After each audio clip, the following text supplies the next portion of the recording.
Hello and welcome to this session wherein we will learn the topic of assignment in the subject operations research.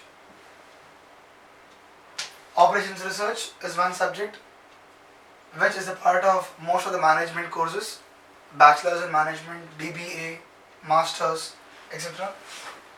Let's look at the basics of this particular chapter assignment.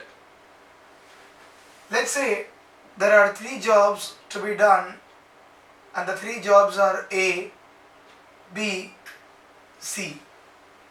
Let's assume that there are three employees in this particular company and the three employees are employee 1, employee 2, employee 3.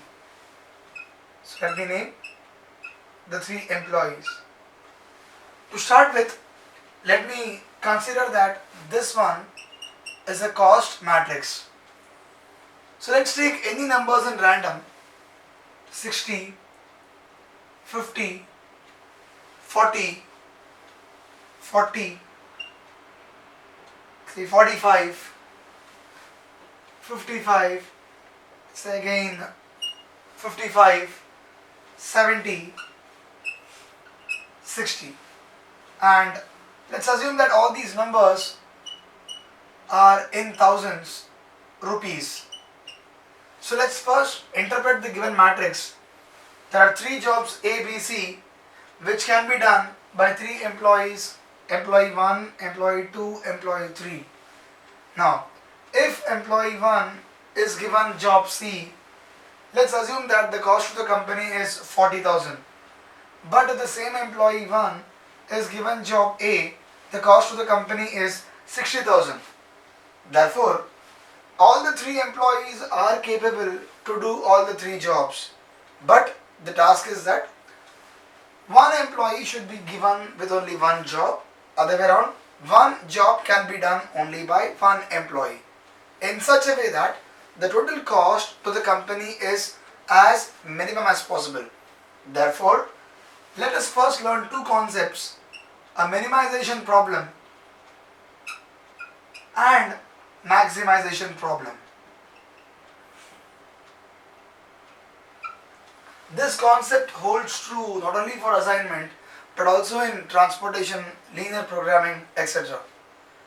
The task for every company is to keep its cost as minimum as possible. Therefore, whenever you are given a problem pertaining to cost, similarly, whenever you are given a problem pertaining to time, let's assume for some time that this given problem is not cost but time. So let's say time taken by employee 1 to do job A is 60 days, while time taken by the same employee 1 to do job C is just 40 days. Now the question would be, how would you allocate each job to one employee, or how would you assign each employee with one job so that all the jobs are completed for the company, keeping the time as minimum as possible. Therefore, whenever you are given a sum pertaining to cost, time, it is a minimization problem. Now for some time, let's assume that the given figures 60, 50, 40, these are not cost, these are not time. Let's assume that these are sales figures or these are profit figure. So let me remove the term cost and let's put these are sales or these are profit. For some time, let's assume that you are given three employees and these three are salesmen. So salesman 1, 2, 3. And let's assume that we've got three sales zones: zone A, zone B, zone C. So now the question goes like this: if employee 1 is given zone A, he is able to generate sales worth 60,000 rupees. But if the same employee 1 is given zone C, he is able to generate only 40,000 rupees. Similarly, if employee 3 is given zone B, he is able to generate sales of 70,000. While if employee 3 is given zone A, he is able to generate sales of 55,000 rupees. Now the task is, one employee should be assigned to only one zone. So how would you assign each employee to one zone so that all the zones get one employee? At the same time, the sales to the company is maximum possible At the same time, profit to the company is maximum possible. Therefore, whenever you are given a sales problem or a profit problem, the problem pertains to maximization. Remember, whenever you solve any given numerical, the first task is to identify whether this is a minimization problem or it is a maximization problem. Although most of the steps remain same when you solve minimization and maximization, alright, the first step in a maximization problem differs, wherein we need to make something called as a regret matrix, also called as opportunity lost matrix, which we will look out in subsequent numericals. But to start with, the base step for every sum is identifying whether it is a minimization or maximization problem. Let's proceed with this base example. Let's again assume that you are given cost in 1000. Let's proceed further to solve this minimization problem. This is a typical simple example wherein we will learn this concept of Hungarian method, which we call HAM, Hungarian method, to solve a given assignment problem. Okay, the first step in solving a given assignment problem is making something called as a reduced cost table, RCT. Let me name this as reduced cost table 1, wherein we can also call this as row minima. So let's say A,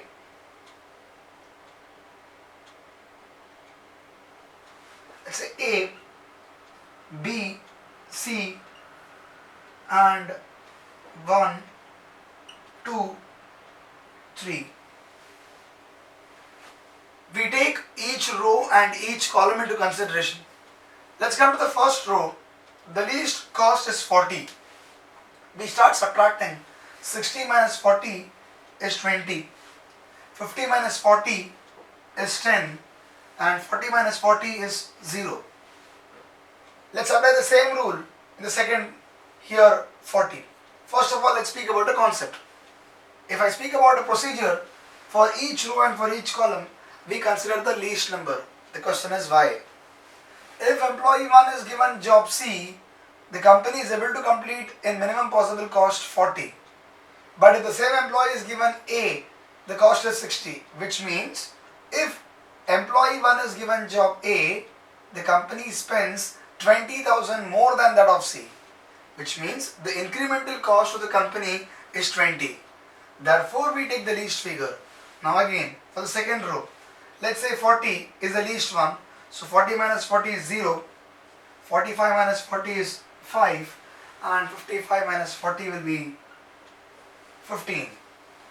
Let's come to the third row and repeat. The least cost is 55.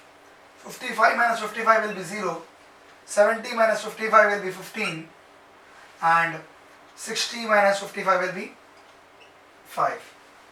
Remember that in order to find an optimal solution, the first essential criteria is that all the rows and all the columns should have at least one 0. Now if you look at this, all the 3 rows, here there is a 0, 0 and 0. But if you look at the columns, the first column has got 2 zeros, third column has got 1 0. Second column does not have a single 0, which means you won't be able to find the optimal solution with this. Now, assignments will be made only in cells where we have got zeros. Zeros represent what? Best possible cost, which means there is a 0 here. If I take 40, if I allocate 1 with C, the cost is minimum. There is no incremental cost. The incremental cost is 0, which means assignment has to be made only in cells with zeros. Now that the second column does not have a 0, we will have to proceed with the next step, reduced cost table number 2, which we can also call it as column minima. Now, reduced cost table 2, say A, B, C, employee 1, 2, 3. All figures in the second reduced cost table will be coming from the first reduced cost table. Whatever step we followed for the first step, that is in RCT1, we did row wise, repeat now column wise. Come to the first column. The least number is 0. So 20 minus 0 remains 20. 0, 0. The least number of the second column is 5. So 10 minus 5, 5. 5 minus 5, 0. 15 minus 5, 10. Third row, the least number is as it is 0. So 0, all the numbers remains 0. 15, 5, the numbers remains same. Now that if we check at it, if we look at the sum, first column, second column, third column, all the columns they have got zeros and all the rows they have got zeros. Now you can work towards optimal solution. Now step to find assignment. The first step is you need to check whether is it possible to obtain the right assignment, whether it is possible to obtain the optimal assignment. How do you find whether it is possible or not? You need to cover all the zeros with minimum number of lines. How do you draw this? There are 2 zeros in the second row. So if I draw one line like this, I am able to cover 2 zeros. So when I mean cover all zeros with minimum number of lines, the meaning is that you will first give preference to rows or columns with maximum number of zeros. So now there are 2 zeros, so I could draw a line in the second row. I could even draw a line like this covering these 2 zeros. So one line covers 2 zeros. So now there is one more zero left. I can either cut this like this or I can cut it like this. Either way we are right. So let's say if I draw a line like this. Look at the matrix. We have got lines covering all the zeros. Cut हो गया है, ये भी cut हो गया है, ये भी cut हो गया. Now, the minimum number of lines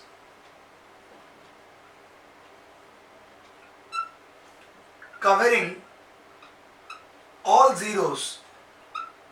Here the most important is minimum number of lines. You need to ensure that all zeros are covered with minimum possible lines. So now the minimum number of lines covering all zeros is 3. 1, 2, 3. And look at the matrix size, it is 3 by 3. A, B, C, 1, 2, 3. You have got 3 rows, you have got 3 columns. So let's say the matrix size is also 3. Now that minimum number of lines covering all zeros is equal to the matrix size, optimal solution is possible. If this condition is not satisfying, then you cannot proceed ahead to find optimal solution. Let's take a pause before we go ahead. What do we mean by the term optimal solution? Optimal solution means best possible solution. So here, a solution wherein we are able to assign each employee with one job. Best possible solution means I am able to assign each employee with one job keeping the cost minimum possible. आगे और भी cost कम करने का possibility नहीं है. There is no other solution wherein the cost can be reduced further. So if it is a maximization problem, how do I define optimal solution? For a maximization problem, we can say ये solution में ऐसा रहेगा कि इससे ज़्यादा profit कमाने का possibility नहीं है. Rather, this is the only possible solution with highest possible profit. There is no other solution wherein the profit can be further increased. So this is the best possible solution. So for a minimization problem, optimal solution is solution with least cost. For a maximization problem, optimal solution is solution with maximum profit or maximum sales. Now, another way to interpret this, minimum number of lines is 3, matrix size is 3, which means optimal solution is possible. Means what? It simply means all the 3 employees will get one job each. Rather, there will not be a single employee who will remain jobless. सब लोगों को एक एक job तो मिल ही जाएगा. Nobody will remain jobless. That is the other meaning. So now that this particular condition is there, it is equal to 3, both minimum number of lines and the optimal solution, and the matrix size is 3, it is possible to find optimal solution. Now the final step is to make the assignments, is to make the allocation. How to make the allocation? Remember, we first go row wise, then we come column wise. Give preference to rows or columns with single zeros. Means what? Let's go to the first row. There is only one zero. Allocate. Allocate means employee 1 would do job C. Okay. Come to the second row. There are two zeros. Hold on. Why hold on? Because 2 can do either job A or 2 can do job B. Put on a hold. If I come to the third row, employee 3 can do only one job. There's only one zero. I said, let's give preference to rows or columns with single zeros. So now here, employee 3 can do only one job. I have allocated. Remember, one employee can do only one job. One job can be given to only one employee. So if I give employee 3 with job A cannot be done by 2. This gets cancelled. So if this gets cancelled, for employee 2, you are left with only one job. So the solution goes, employee 1 will do job C, and 1 doing job C, look, the cost is 40, the minimum. Employee 2 will do job B, 2B, the cost is 45. And employee 3 will do job A, the cost is 55. So if you add up total cost 140. So it is in thousands. So let's say rupees 1,40,000. Which means with these steps in Hungarian method, we are able to allocate each employee with one job in such a way that all the employees get one job each and the total cost is minimum. Let me stress that there is no further possibility of reducing the cost. That is why this solution is called as optimal solution. This is the least possible cost. That's why it's called as optimal solution. Now, this being the base example, we only learned what do we mean by this concept of assignment. We learned what is minimization, what is maximization, and we just tried to solve a very basic example wherein we saw that there are 3 rows, 3 columns. I mean 3 employees, 3 jobs. There are further complexities in this particular topic wherein you will find there can be 4 employees but just 3 jobs. I mean 4 rows, 3 columns, or it can be 4 columns, 3 rows. In that case, we can call that the problem is unbalanced. Note, this one is a balanced problem. 3 rows, 3 columns. So number of rows equal to number of columns, it's a balanced problem. So we will look out how to solve problems wherein if it is unbalanced, wherein the number of rows and the number of columns are not the same. Further, in this particular problem, you could easily find that there were 3 lines. So we wrote minimum number of lines covering all zeros 3, which was equal to matrix size. Now the question is, what if this minimum number of lines is not equal to matrix size? Which means optimal solution is not possible. So there are further steps we need to carry out to ensure that we achieve this condition. Therefore, this is only a base example to learn what is assignment, how do we interpret a given problem, and how do we solve the basic step in Hungarian method. In my further examples, we will learn about how to solve a typical maximization problem. We will learn about how to solve it when it is an unbalanced problem, and we will also look out what steps are to be taken if at all you find that this condition wherein minimum number of lines covering all zeros is not equal to matrix size. We will learn how to tackle those problems in my subsequent videos. Thank you very much for watching this. Goodbye.